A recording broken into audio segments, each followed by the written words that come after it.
בזמן אמת במשדר מיוחד מפריז, עם החלק השני בפרויקט המיוחד שלנו, העוקץ של המאה. שורת מעשי רצח מסתוריים מתרחשת כאן בפריז, כשבאחד מהם נורה למוות סמי סויד, שהנהיג כנופיה שגנבה מאות מיליוני אירו מהאיחוד האירופי כחלק מעוקץ מאה מתוחכם שהותיר את אירופה עמומה. העוקץ בוצע מדירות מסתור בישראל. תחילה תזכורת לפרק ששידרנו כאן בשבוע שעבר. C'est une arnaque invisible, certains diraient géniale, qui a coûté 5 milliards d'euros aux États de l'Union européenne. בסופו של דבר, הפרשה הזאת היא ישראלית לחלוטין. כל התכנון הראשוני הוא בתל אביב ובהרצליה, והוא בישראל.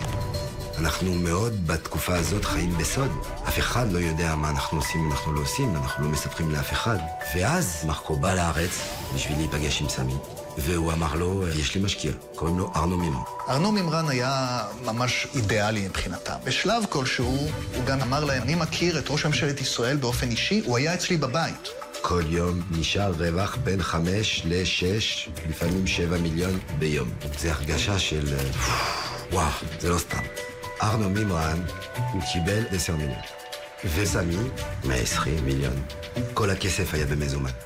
Amarazouk, c'est à l'époque, c'est une pointure, ça veut dire que c'est un voyou reconnu. אני יודע שהיה הרבה מחשבה בסמי, כי הוא מבין שעכשיו יש לו אויב חזק. יום אחד מתקשרים אליי, מישהו הרג את תמר ליד פריז. Une fois qu'ils ont fait leur coup du siècle, là c'était la grande vie. Et il est décidé de monter une sorte de chantier, comme on dit, autour de Sami Souyed. Parce que, notamment Arnaud Mimran, a le sentiment que, contrairement notamment à Sami Souyed, il n'a pas touché assez. סמי מספר לי שהוא נכנס בעסקה מאוד גדולה עם ארנו מימרן. Mon frère, il a été aveuglé. Je peux plus lui poser la question comment il a pu plonger sur une énormité, mais il a plongé. סמי אמר, אם הוא גנב לי את הכסף שלי, הוא גנב לי חצי מהכסף שלי. Et au mois de septembre 2010, Sami Souyed a prévu de faire un aller-retour dans la journée entre Israël et Paris pour une seule raison, voir Arnaud Mimran et lui dire maintenant ça suffit, je veux mon argent. הרבה דם נשפך בפריז מאז בוצע עוקץ המאה. החבורה מצאה עצמה עם שלל של 285 מיליון אירו, ואז החלו הסכסוכים על חלוקת הכסף. בשיאה של המתיחות נרצח ביריות מנהיג העוקץ סמי סויד, כשהרצח מבוצע בתום פגישה בינו לבין ארנו מימרן, כאן במרכז פריז. משפחת סויד מפנה אצבע מאשימה כלפי מימרן, הוא מצידו מכחיש. המשטרה מעולם לא חקרה באמת את ארנו מימרן על הפרשה הזו, והוא גם לא מוגדר חשוד למרות שנגבתה ממנו עדות. ובכל זאת, מסלול הנפילה של ארנו מימרן כבר סומן.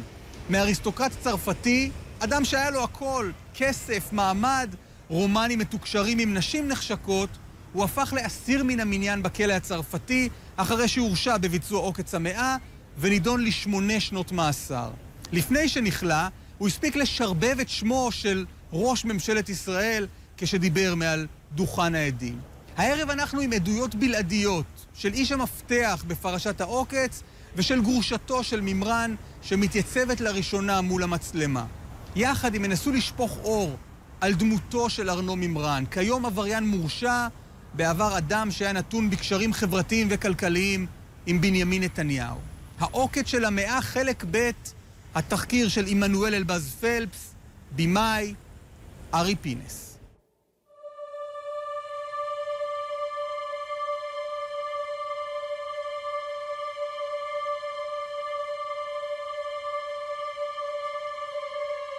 Aujourd'hui, j'ai peur. J'ai peur car il s'agit d'une affaire de meurtre. C'est humain d'avoir peur. Peut-être il y en a certains qui ne l'ont pas et qui se croient au-dessus de tout, des lois, au-dessus de tout le monde. Certes, c'est pas mon cas. Je fais cette interview Parce qu'aujourd'hui, j'ai repris mes forces.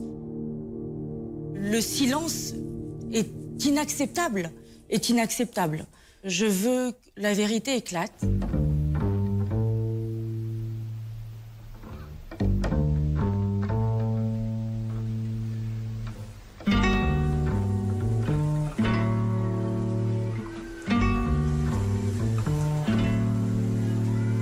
L'affaire dite du CO2 en France est la plus grande escroquerie que le pays ait jamais connue de son histoire. Et de cette situation, un argent dérobé avec une certaine maestria, il faut bien le reconnaître, a ensuite coulé le sang. On a le sentiment, quand on s'approche de l'affaire du CO2 et de ses acteurs, qu'il y a très vite une sorte d'halo de mystère, de brouillard qui s'empare des dossiers, qui les rendent extrêmement durs à démêler. אפשר לראות, אם מאוד רוצים, את ארנו מימרן כסוג של קורבן של האישיות שלו. הוא אהב לשחק פוקר עם חברים טיפה מפוקפקים, טיפה גבוליים, שיהיה לו כיף להגיד שהוא לא מתרועע רק עם אנשי כספים משעממים ועם פוליטיקאים, אלא גם יש לו חברים ממש מעולם הפשע. Au fil du temps, une légende noire qui s'est emparée de ce personnage d'Arnaud Mimran, qui a construit, je crois, sa vie un peu comme on regarde un film. Quelqu'un qui est fan et a regardé des dizaines de fois Scarface, et je crois parfois qu'à trop regarder des films ou à trop lire des livres, on devient les personnages, ou on a envie de devenir les personnages qu'on idolâtre. והוא מצטייר תמיד כאדם שכוח המשיכה שלו הוא כוח אישי, הוא בעל פרסונה, וזאת הייתה היכולת שלו לעבור מתחת למקם המשטרתי הרבה מאוד שנים. ארנו מימרן, הוא בא ממשפחה עם כסף, ואשתו מאוד מאוד מאוד עשירה. וארנו, בתקופה הזה, הוא משתחרר מאשתו. כי הכסף באמת הגדול זה לא הוא, זה אשתו. אבל עכשיו, יש לו הרבה כסף שלו, אז הוא נפחד מאשתו. אז עכשיו יש לו מהאבט שהיא בטלוויזיה באיטליה, שהיא כמו אישה של פלייבוי כזה. והוא יוצא בכל העולם, איתה, ומצלמים. ואז עכשיו זה הרבה פובליסיטי.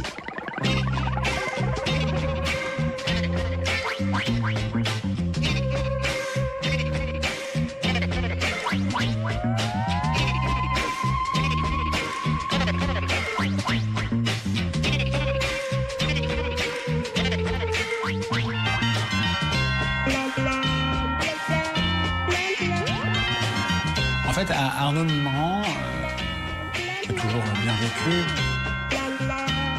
mais après avoir fait le CO2, il est passé dans un monde parallèle qui est celui de toutes les outrances, toutes les folies. Il y a peut-être un événement qui résume assez bien le personnage de ce point de vue-là, c'est la bar mitzvah de son fils. Il y a à peu près 1000 invités. Le carton d'invitation pour les invités, c'est un iPad. Arnaud Mimran a envoyé un iPad à 1000 personnes comme carton d'invitation. Et quand vous ouvriez comme ça l'iPad, il y avait « Vous êtes invité à la bar mitzvah ». ואז אתה שומע שבבר מצווה מגיע פף דדי, מגיע אייקון, מלא אנשים.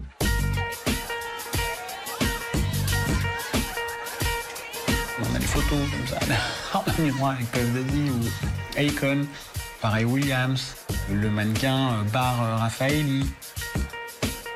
Il y avait du très beau monde dans les grands hôtels à Paris. Cette bar mitzvah dont on dit qu'elle a coûté 5 millions d'euros.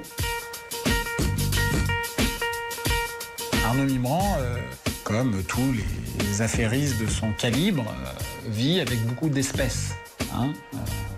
L'argent en liquide, pour une raison simple, c'est que ça laisse pas de traces. Et donc lui, Arnaud Mimran, avait trouvé un stratagème pour transporter d'un pays à un autre de l'argent liquide. C'est qu'il prenait des livres de ses enfants, dont personnellement, Arnaud creusait le livre et il permettait de mettre jusqu'à 100 000 euros par livre, voilà, qu'on mettait soit dans la valise, soit dans le sac à dos des enfants. Ça passait à la douane, à l'aéroport. C'est ingénieux, c'est culotté, c'est Arnaud Mimran.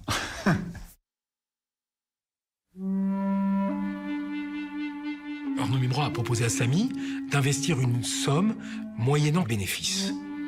Samy, je suis sûr et certain qu'il a vu que le côté positif sur Arnaud Mimran. Samy Souyed demande avec insistance son dû à Arnaud Mimran. Il dit voilà, là il faut que je retrouve mon argent là. Tu m'as pris beaucoup, très bien. Je veux revoir la couleur de mon investissement. Samy, il est parti à Paris. Il avait rendez-vous que pour une seule chose, pour une seule affaire. Connaissant mon frère Samy, c'est pas possible que Samy, il parte 2 jours avant la fête de Yom Kippour, si il n'y a pas une urgence extrême. Tel que je le connais, il dormait plus. Parce qu'il a dû prendre conscience que 50 ou 60 millions d'euros, on ne prête pas à une seule personne. Il a voulu être clair. Il a voulu avoir la position d'Arnaud Mimran entre 4 yeux. Ce jour de septembre 2010, Samy Souyed et Arnaud Mimran se voient plusieurs fois. Il est question entre eux de parler de l'argent que Arnaud doit à Samy.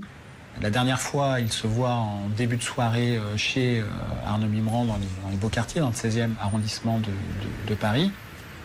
Et Samy doit retrouver certains de ses amis devant la porte Maillot, pas très loin des Champs-Élysées. Samy Souyed a rendez-vous avec 2 de ses amis, Miro Naoum et Manu Dahan, devant le Palais des Congrès.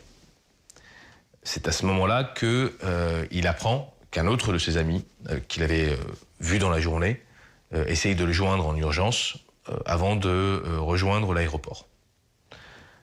Cet ami, c'est Arnaud Mimran. Arnaud Mimran se rappelle qu'il doit rendre une bague à Samy Souyed, une bague qui appartiendrait à la femme de Samy Souyed, Arnaud ayant eu la charge de en modifier la taille pour qu'elle aille au doigt de Madame Souyed.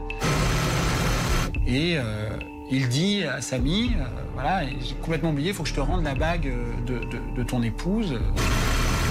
Le cadeau de ta femme, que tu avais commandé, ou la bague, eh bien, je vais te l'apporter. Il est convenu que Arnaud rejoigne Samy Souyed porte-maillot pour lui donner cette fameuse bague.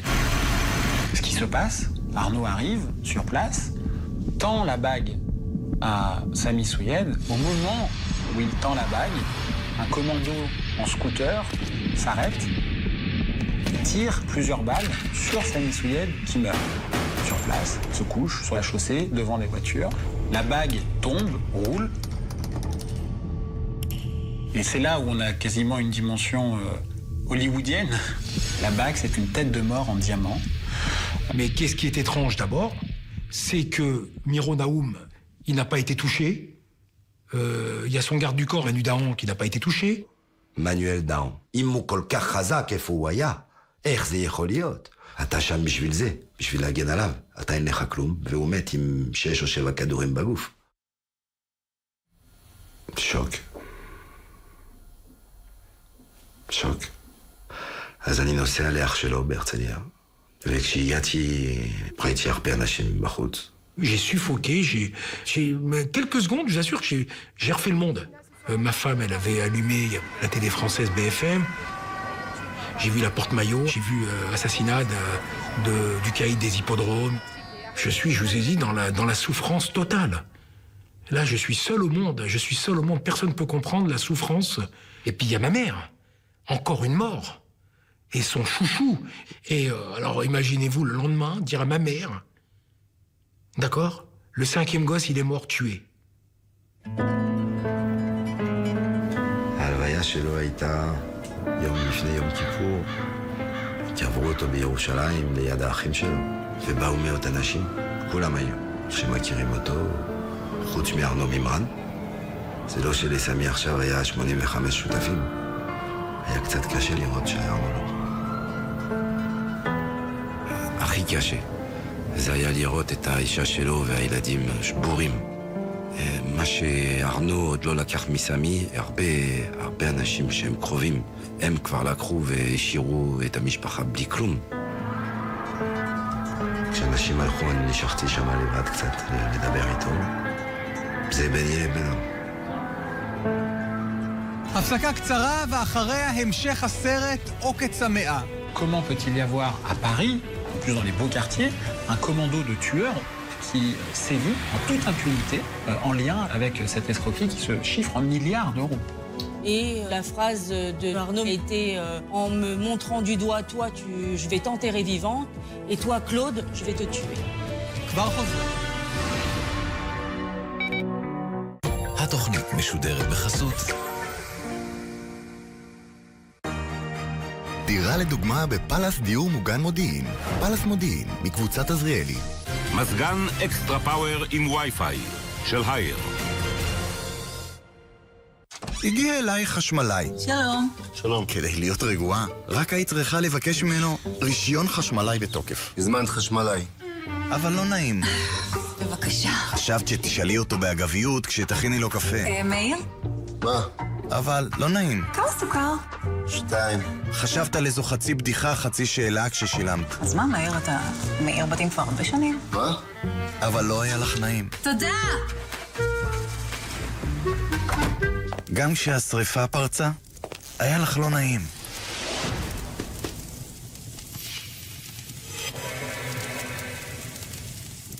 קוראים לזה ביו, וזה הולך לשנות את... מה זאת אומרת? זה הדור החדש. זה שידור מטורף לעומת מה שיש. יש כאן טכנולוגיות חכמות מאוד. יש לו מארז קשיח שמגן עליו? חיכיתי לזה המון זמן. הגיע הזמן להשתדרג. מ-1 ביוני 2017 מונפקים רק תעודות זהות ודרכונים ביומטריים חכמים המגינים על זהותנו.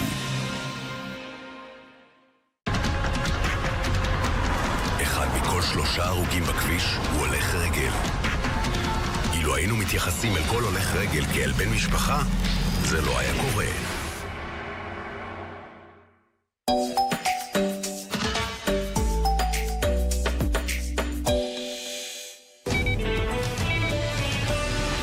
חזרנו עם המשך הסרט עוקץ המאה. Depuis ce jour de septembre 2010, on ne sait pas, formellement, judiciairement, qui a commandité et a fortiori qui a tiré pour le tuer, Sami Souied. On ne sait pas. Évidemment, il y a un potentiel mobile. Ça peut être l'argent que Arnaud Mimran devait à Sami Souied. Il est extrêmement probable que le meurtre de Sami Souied soit lié à d'autres assassinats. Je pense à celui qui intervient avant celui de Sami Souied. C'est celui d'Amar Azoug, dit Amar les yeux bleus. Peut-être que la personne qui doit de l'argent à Sami saisit l'opportunité de la vindicte familiale de l'assassinat d'Amar Azoug et donc est laissé faire des tueurs en transmettant quelques informations pour permettre le meurtre de Sami. Les policiers, c'est ce qui apparaît en procédure, se demandent si, quand Arnaud donne la bague, ce ne serait pas le signal pour les tueurs de désigner la cible pour qu'ils l'abattent.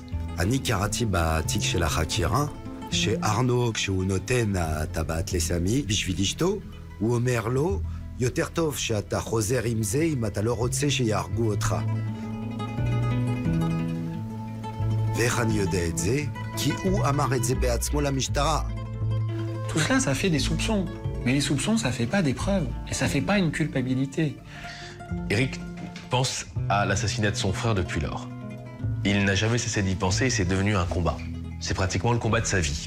Et il se rend compte que la justice française ne s'est pas donné les moyens d'accéder à la vérité dans cette affaire. La police criminelle me l'a dit au démarrage que ils m'ont fait une thèse. Pourquoi que c'est la bague? Je vous explique qu'est-ce que me dit le principal de la police criminelle du 36 quai des Orfèvres. Vous savez, un tueur, un exécutant, il veut juste une seule chose. Il veut un signal. Et il m'explique, ça veut dire, je lui dis, mais attendez, vous vous moquez de moi, vous savez très bien que c'est lui qui donne le signal. Et il me donne toujours sa même thèse depuis le premier jour, depuis 6 ans et demi. Vous savez, on n'a pas de preuves matérielles.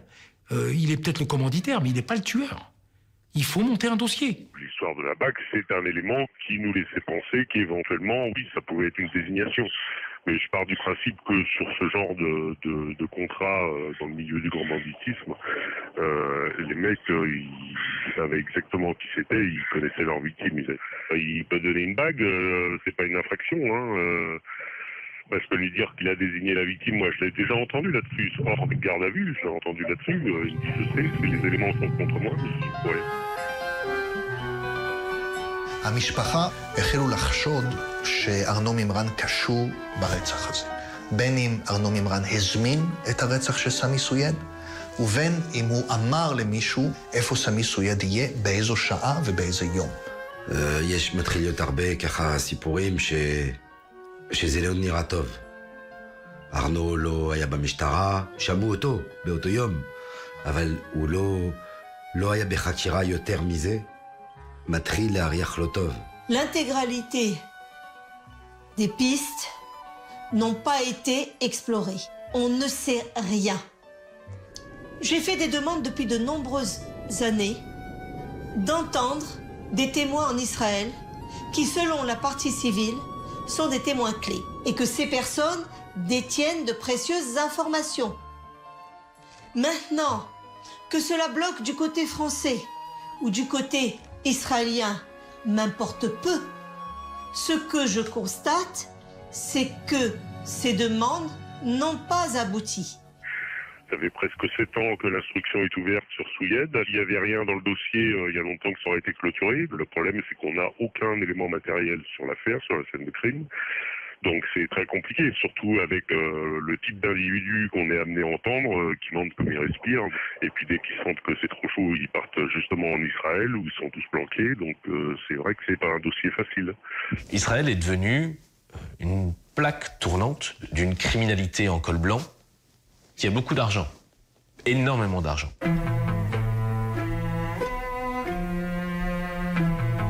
Israël et les Israéliens souffrent de l'explosion de l'immobilier israélien, c'est aussi parce que beaucoup de juifs français sont venus avec de l'argent blanchi et qu'ils ont acheté de l'immobilier en Israël. C'est une vraie question économique qui se pose, parce qu'on parle de milliards d'euros et qu'on parle de l'économie israélienne qui a été transformée de ce fait.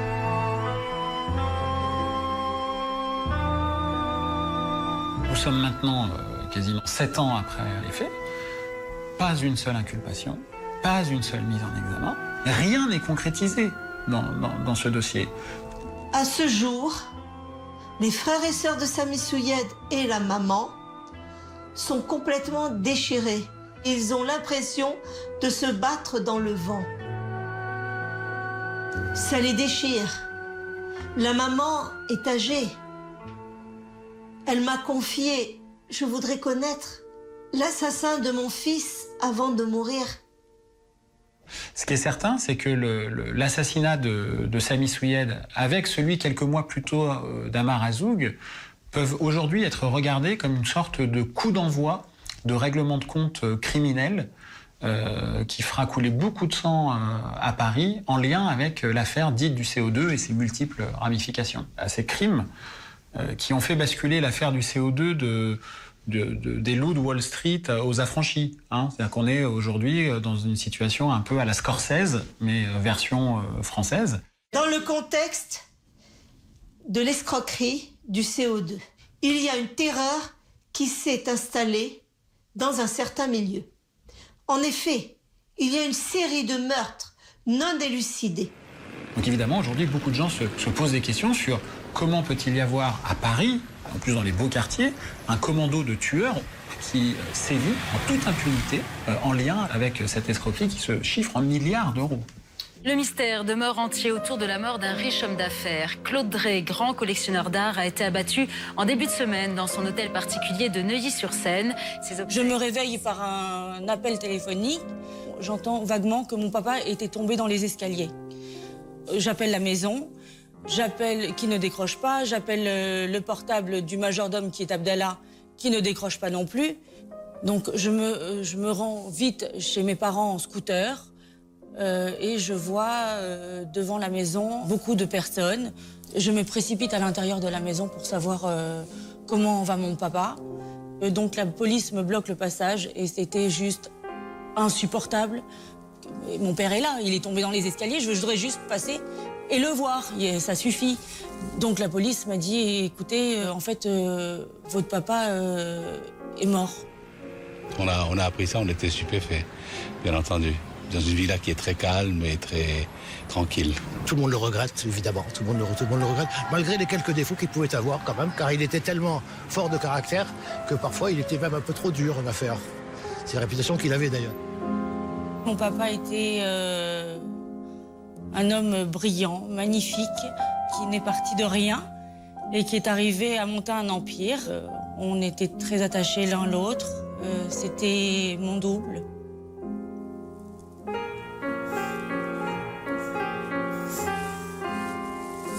On a des traits caractères communs. Il lâche rien, comme moi non plus, je ne lâche rien. La relation entre mon papa et le père de mes enfants s'est dégradée au fil des années. Les relations n'étaient pas favorables, n'étaient pas bonnes.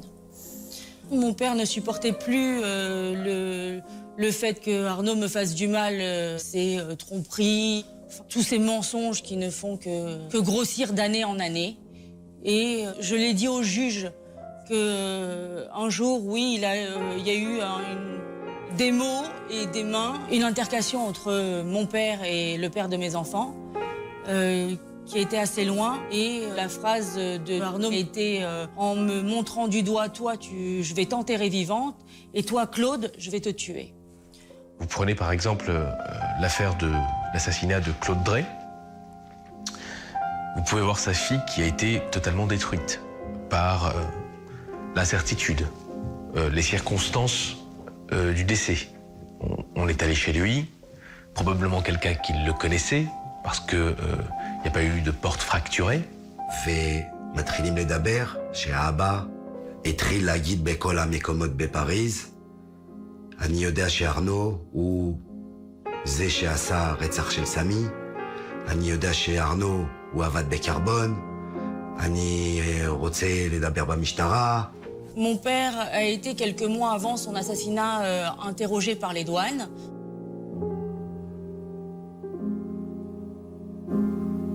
Mon père a été déposé, a été entendu par les douanes en mars 2011. Voilà. Et je pense que c'est suite à cette déposition que certaines personnes auraient été fâchées.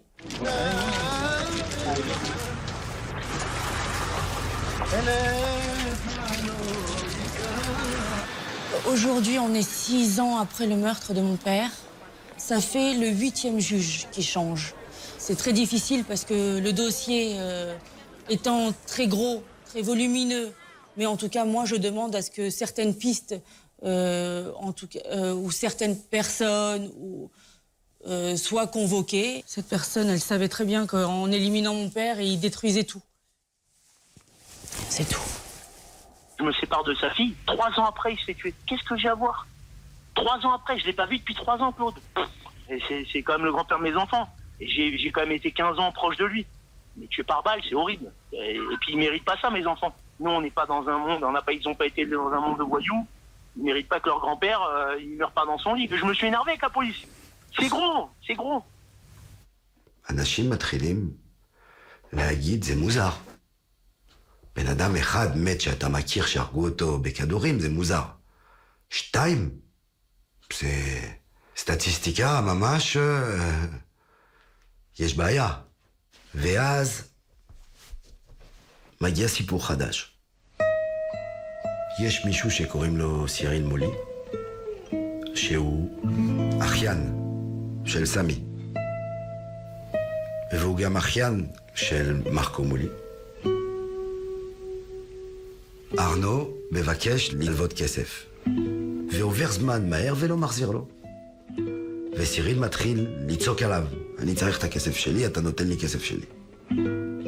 באותו לילה, סיריל והנהג שלו, אלבר בבר, טייב, חוזרים לבית של סיריל בלילה, וכשהם נכנסים לבניין, תוקפים 2 אנשים עם סכינים, אני חושב, הם חשבו שאלבר זה סיריל, ואני לא יודע כמה פעמים תקעו בו סכינים, אבל הרגו אותו כמו חיה. Ils sont arrivés dans la cage d'escalier, ils sont tombés dans un guet-apens et ils se sont fait déchirer. Dans la pénombre, les assassins n'ont pas fait de distinction entre les deux. Cyril Mouly a pu se sauver. Malheureusement, les secours sont arrivés trop tard.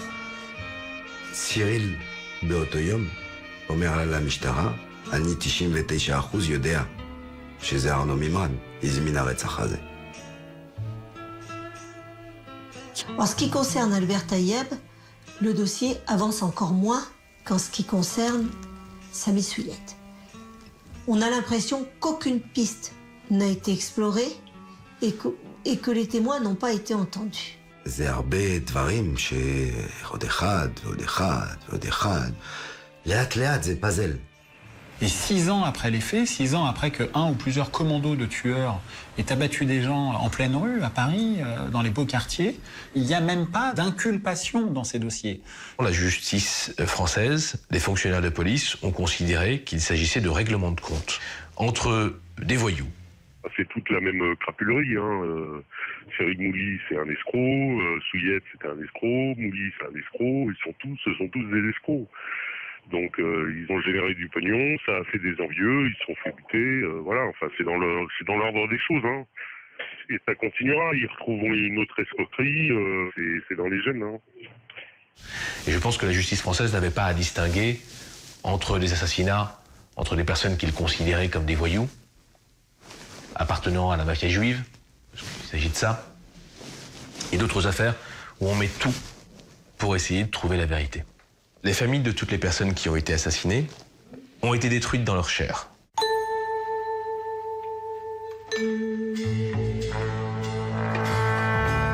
L'affaire de la séquestration, en janvier 2015, c'est une affaire saumâtre d'enlèvement, de séquestration et d'extorsion de fonds d'un financier suisse que connaît Arnaud Mimran.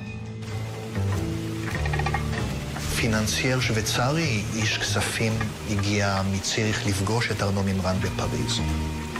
ארנו מימרן החליט במקום להיפגש איתו בבית קפה, בבית, במשרדים, לקבוע מקום שהוא בעצם מקום נטוש לחלוטין ליד יער בולון במערב פריז. Arnaud Mimran n'est pas là, mais arrive une escouade de gens baraqués qui l'enlève, le séquestre, l'emmène dans un véhicule, le moleste, le tape et le convoie jusqu'à un appartement en banlieue parisienne où il sera retenu pendant 6 jours quand même. On n'enlève pas quelqu'un simplement pour le plaisir de le séquestrer, il s'agissait de l'obliger à faire des virements bancaires via des sociétés offshore que l'ayant droit, c'est Arnaud Mimran. כדי שארנו מימרן לא ייחשד ישר כמי שיזם את החטיפה הזאת, המשטרה טוענת שארנו מימרן ביים את חטיפתו שלו 4 שעות אחר כך, וכאשר השוויצרי האומלל היה כלוא בחדר, בפרברים, פתאום ארנו מימרן נזרק פנימה עם איזה פלסטר על האף, ואומר, גם אני נחטפתי וגם לי מחטיפים מכות בחדר השכן, בוא נחתום יחד על המחירה של המניות שלנו ונצא מפה חיים. Et donc l'argent se balade sur la planète de compte offshore en compte offshore et à la faveur d'écoutes téléphoniques qui sont réalisées, on découvre que en fait l'une des principales personnes qui a profité de ces virements, c'est Arnaud Mimran. Et alors le plus fou dans cette histoire, c'est que pendant que le financier suisse est séquestré, Arnaud Mimran est arrêté par la douane judiciaire dans l'affaire du CO2. אנחנו יכולים להניח שהשוטרים חיפשו את החקירה שבה הם יוכלו להוביל את ארנו מימרן לכלא. הם היו צריכים כתב אישום סגור, בטון, שהוא לא יוכל לחמוק, ולכן, כמו שאל קפונה נעצר בסוף על עבירת מיסוי, הם עצרו את ארנו מימרן Le financier suisse, il a été en quelque sorte miraculeusement sauvé par l'interpellation d'Arnaud Mimran. C'est ce que pense, en tout cas, beaucoup de ses proches, est relâché. Et il se retrouve dans une gare RER en banlieue parisienne. Et là, il se passe quelque chose de stupéfiant. Le chef des ravisseurs, qui est, d'après la justice, embauché par Arnaud Mimran, alors qu'il rentre chez lui, est abattu par un commando de tueurs. Aujourd'hui, Arnaud Mimran dit que la justice se trompe, qu'il n'est qu'une victime dans cette affaire, que tout avait été fomenté par celui qui a été abattu, mais comme il est mort, on ne peut plus l'interroger. Et dans cette affaire, Arnaud Mimran est aujourd'hui mis en examen, inculpé, puisque la justice a établi aujourd'hui que c'était lui, Arnaud Mimran, qui avait profité à titre personnel, financièrement, de l'extorsion de fonds qu'il y a eu derrière l'enlèvement. בעצם מה שקרה זה שבמשך קרוב ל8 שנים הרשויות לא עשו שום דבר נגד ארנו מימרן, ולפתע בשנתיים האחרונות הרשויות עושות הכל נגד ארנו מימרן. כך שברור לנו שמשהו השתנה ביחס של המשטרה. ויכול להיות שמה שהשתנה זה שהשוחד הפסיק להגיע לאנשים הנכונים. À partir du moment où vous avez autant d'argent à disposition, vous pouvez l'utiliser pour vous-même et vous pouvez l'utiliser pour vous protéger. Ce serait logique et je pense que ça s'est produit. אני יודע, ולא רק אני יודע, שארנו מימרן עבד עם שוטרים בצרפת. יש הקלטות, היה הרבה דיבורים על זה בעיתונים בצרפת. Essayez de vous faire comprendre des choses, je sais que vous êtes très intelligent. Si on n'intervient pas, il restez pas mal de temps. Nous, on va vous rendre service en foncier. De votre côté, vous pouvez nous rendre service aussi. De quelle façon? De toute façon, je pense que vous savez où il faut en venir. Il y a plusieurs services. Si on peut donner un coup de main à chaque service, on peut gérer les affaires. À partir du moment que vous nous rendez service, moi, la garantie que je vous donne, c'est qu'il ne fera pas plus de 6 prison. Ça, c'est une garantie absolue. On va trouver des écoutes téléphoniques entre des voyous et des policiers qui concernent l'assassinat de Sami Souyed ou les autres assassinats.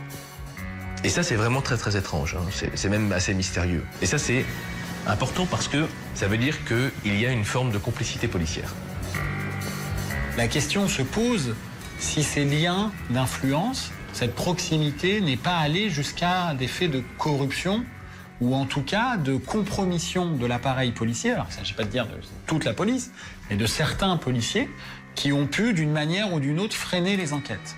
Et suffisamment sérieuses pour que l'institution judiciaire et policière décide d'ouvrir une enquête. משטרת המשטרות זאת בעצם המשטרה שבודקת חשד לפלילים מצד שוטרים, למשל מעשה שוחד. וחלק מהחשדות שלהם זה שגם שוטרים, אם לא למעלה מזה, השתתפו בעצם בהגנה המוחלטת שהייתה לארנו מימרן במשך שנים.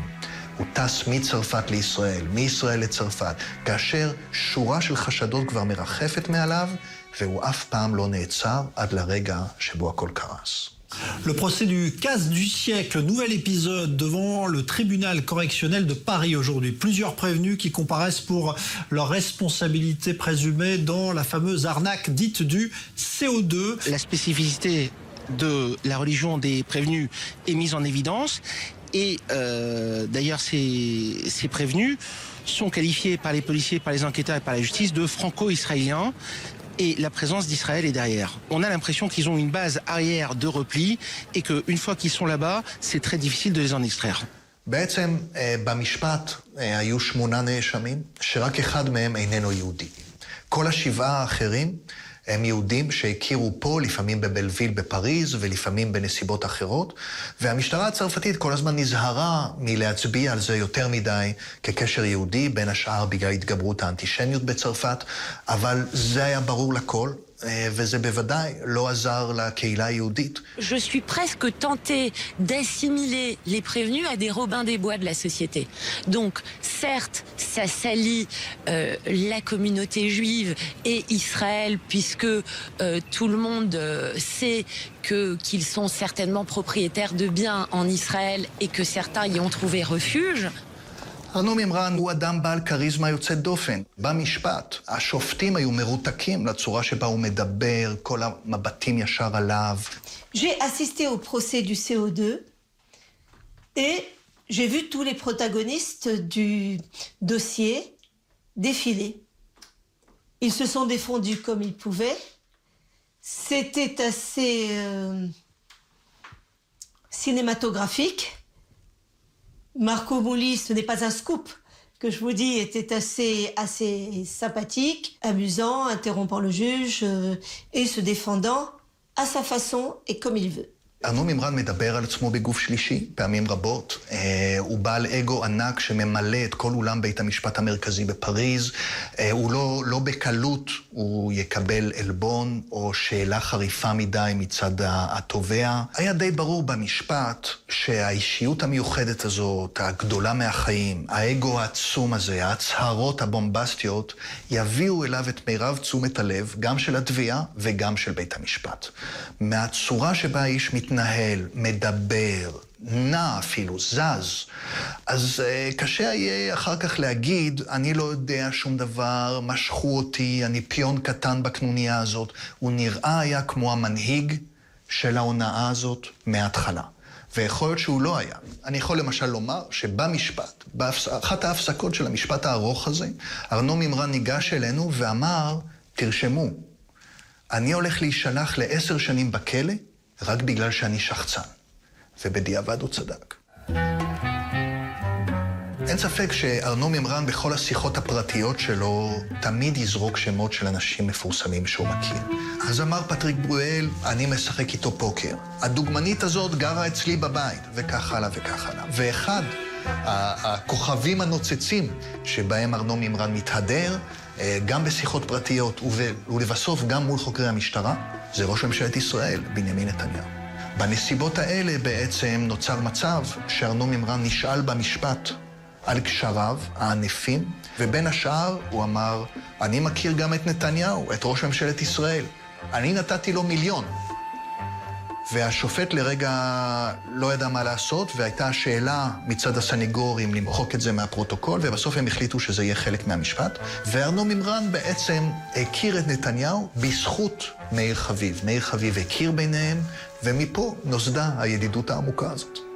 מאיר חביב הוא חבר האספה הלאומית, הוא הנציג בעצם של הצרפתים שמחוץ לצרפת. בנימין נתניהו התגייס כדי שמאיר חביב ייבחר, וקרא לצרפתים בישראל להצביע בשבילו, מה שאכן קרה, והוא נבחר לאספה הלאומית. אוקיי, אפשר? כן. Je connais מאיר חביב beaucoup d'années.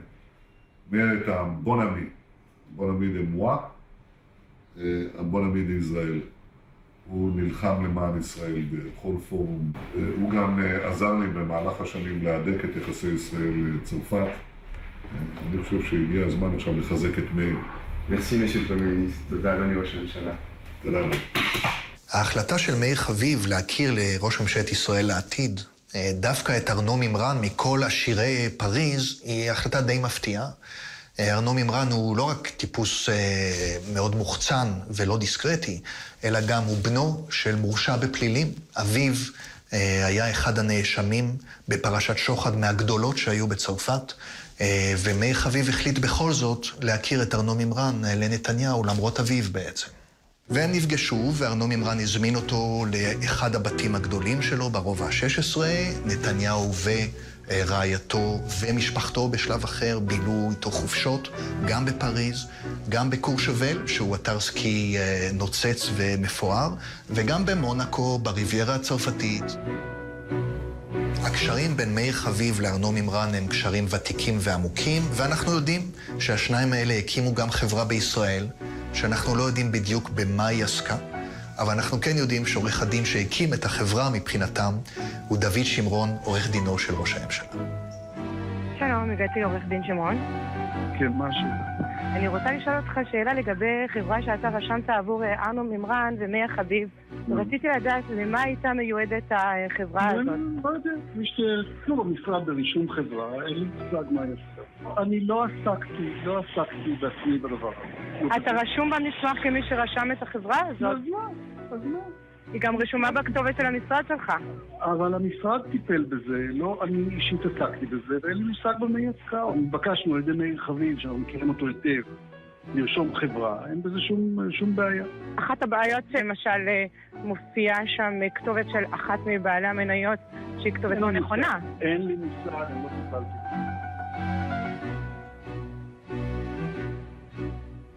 Vous apparaissez comme l'une des actionnaires d'une société ouverte par Arnaud Mimran et Meyer Habib et il est indiqué sur le document officiel que votre adresse est au Chili.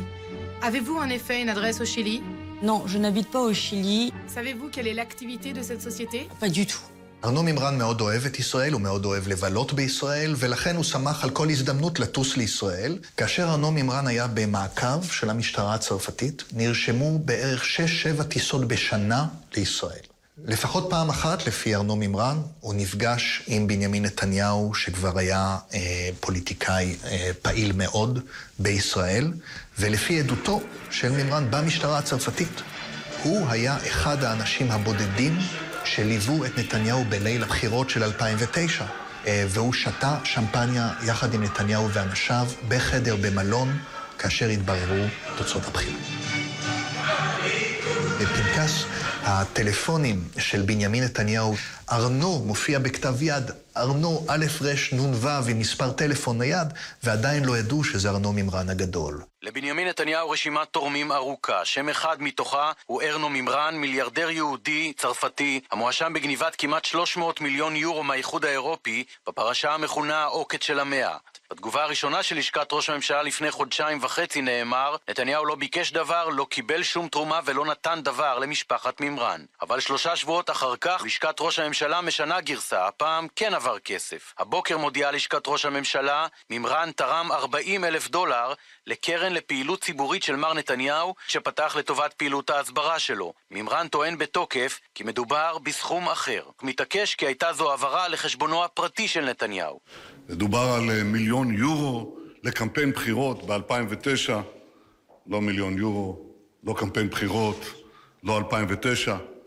מדובר על תרומה חוקית, מפוקחת, לקרן שהקמתי לפעילות ציבורית לטובת מדינת ישראל, כשהייתי אזרח פרטי בשנת 2001. אז גם מהבלון הזה יצא כל האוויר. וברור שזה חלק מרדיפה פוליטית שיטתית. ההר הוליד עכבר, ואפילו לא הוליד עכברון.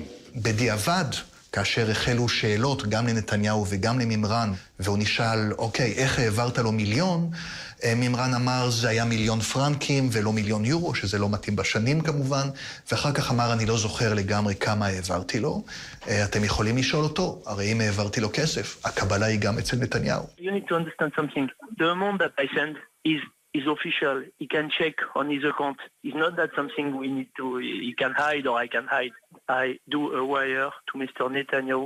I never say €1,000,000, I say 1,000,000. It was in 2001, so it was 1,000,000 French francs, €170,000. I still have the bank statement. Is Arnaud Mimran, my personal account, to Benjamin Netanyahu, his personal account. Now he say 40 me, I know for sure because I have the statement. I was in touch with him, we were friends. We traveled together and I come to celebrate when he won in 2009. He was Meyer Habib, I think he was Sarah and a few friends of him. אז אנחנו לא יודעים עד הסוף כמה כסף עבר. אנחנו רק יודעים שביום דרמטי אחד בבית המשפט המרכזי של פריז, ארנו מימרן הצהיר תחת שבועה שהוא העביר $1,000,000 לנתניהו. הקשר הזה בין ראש ממשלת ישראל לבין אדם שעומד בראש קנוניה שהיא מהחריפות והמורכבות והאלימות בסופו של דבר, שהיו אי פעם בתולדות הפשע הצרפתי, בוודאי גרם להרמת גבות במשטרת צרפת, ולא תמיד הם ידעו איך להתייחס לזה. Les liens de proximité et la proximité entre Arnaud Mimran et Benjamin Netanyahou, je pense que ce sont les pistes à venir, des pistes à étudier, et que peut-être est en train de s'établir un schéma avec des petits points qu'il faudra relier à un moment ou à un autre. J'espère que ça fera l'objet d'investigation. בכל פעם שאנחנו שואלים את רשויות החוק בישראל, מה קורה בעצם עם ההאשמות הפומביות האלה של ארנו מימרן, אז התשובה היא שזה בבדיקה. זאת אחת הבדיקות הארוכות בהיסטוריה. מארי קורי לקח לה הרבה פחות זמן לגלות את הרדיום בבדיקות שלה מאשר לוקח לרשויות המשפט בישראל לבדוק מה היה בדיוק טיב הקשר בין ארנו מימרן לבנימין נתניהו. אני מאמין במערכת המשפט שלנו, ומכל העניינים האלה לא יצא כלום. ואתם יודעים למה? כי אין כלום. הפסקה קצרה וחוזרים עם החלק האחרון של עוקץ המאה. Si je tue quelqu'un et qu'on m'accuse, je peux pas tuer une deuxième personne autour de moi, ni une troisième. Je me dis là, ça va devenir flagrant. C'est tellement. Et c'est vrai que même moi, je me pose des questions. Je me dis, c'est pas possible. Et alors, il faut être fou. כבר חוזרים. התוכנית משודרת בחסות דירה לדוגמה בפלס דיור מוגן מודיעין. פלס מודיעין, מקבוצת עזריאלי. קרפור, החופשה היוונית שלי. מצאתי באשטורס.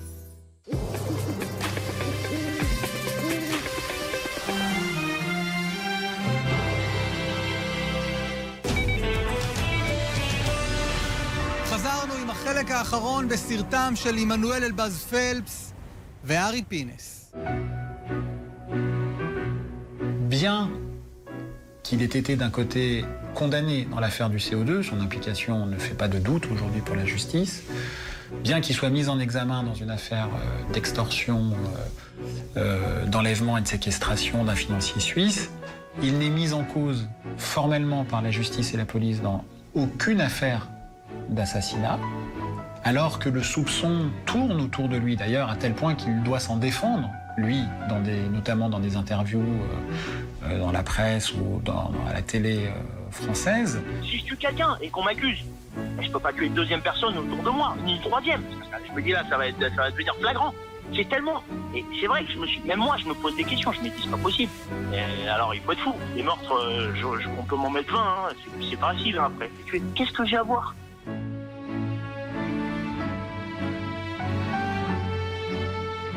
Samy Souyel, Claude Drey, Albert Tayeb, qui est mort à la place de Cyril Mouly. Il y a des liens entre ces affaires parce que on a un contexte, une atmosphère liée au CO2. La menace d'être assassiné dans cette affaire, elle est permanente pour tout le monde.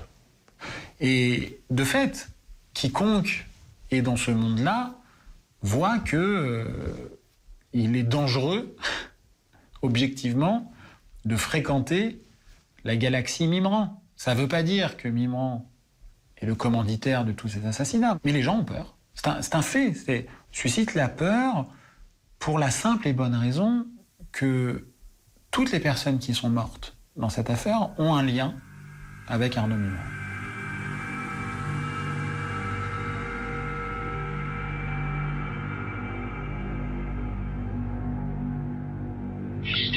Radio Fresne, bonjour. Il y a un grand homme, un grand philosophe, quelqu'un de vraiment, on va dire, avec une grande expérience, une grande maturité, une grande intelligence.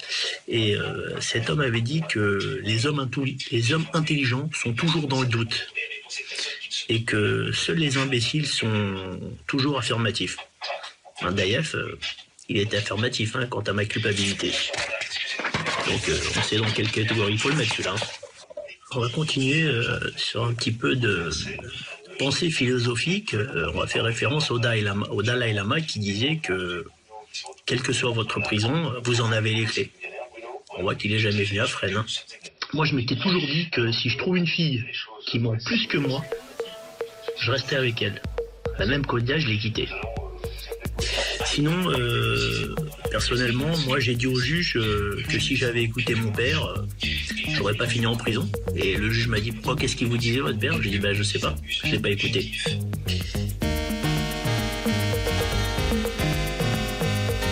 סמי תמיד היה אומר, יש מי שעושה היסטוריה ויש מי שמספר ההיסטוריה. מי אנחנו רוצים להיות?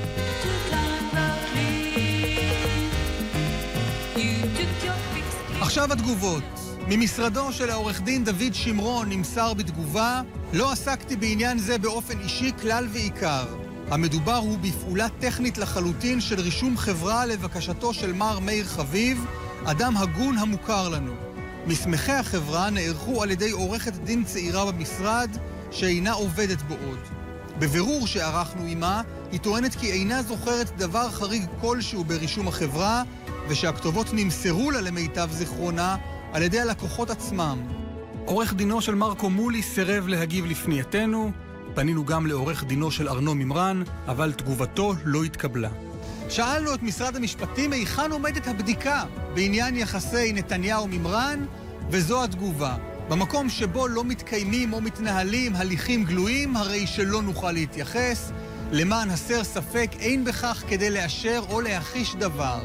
פנינו גם ללשכת ראש הממשלה, אך משם לא התקבלה תגובה עד עתה. עד כאן המשדר המיוחד שלנו מפריז. בשבוע הבא, שנה בלי אבא.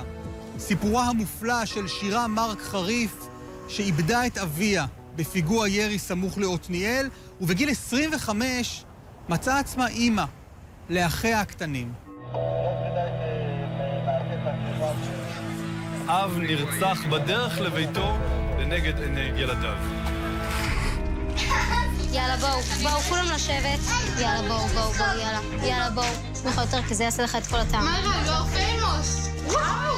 לא הייתי בוחרת בזה. אני יודעת שאתה לא אוכל יפה. לפעמים, נכון? אני הולכת לארגן פיג'מות מלמעלה. זה נמשך מספיק זמן כדי שזה יהפוך להיות היום-יום שלי. הרבה אנשים אמרו לי בתקופת החגים, וואי, שהקדוש ברוך הוא יהיה איתך, כל המשפטים האלה וזה, ואני אמרתי, וואי, שעזוב אותי בשקט. בבקשה, די. זו אחת התקופות הכי נוראיות בחיים. 7 חודשים מהלך פה בעולם הזה, בלי שום קשר לשום דבר, ואני צריך לצאת מפה. הלידה אמורה לקרות עוד כמה חודשים.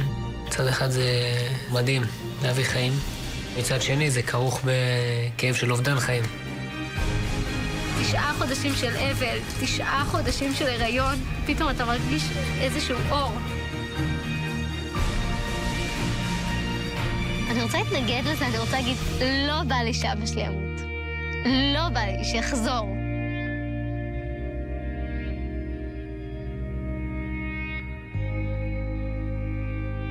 זה כאמור בשבוע הבא. עד כאן זמן אמת להערב. אתם מוזמנים להגיב בדף הפייסבוק שלנו וגם במייל. אנחנו נהיה כאן גם בשבוע הבא, מיד אחרי החדשות ביום שני. לילה טוב.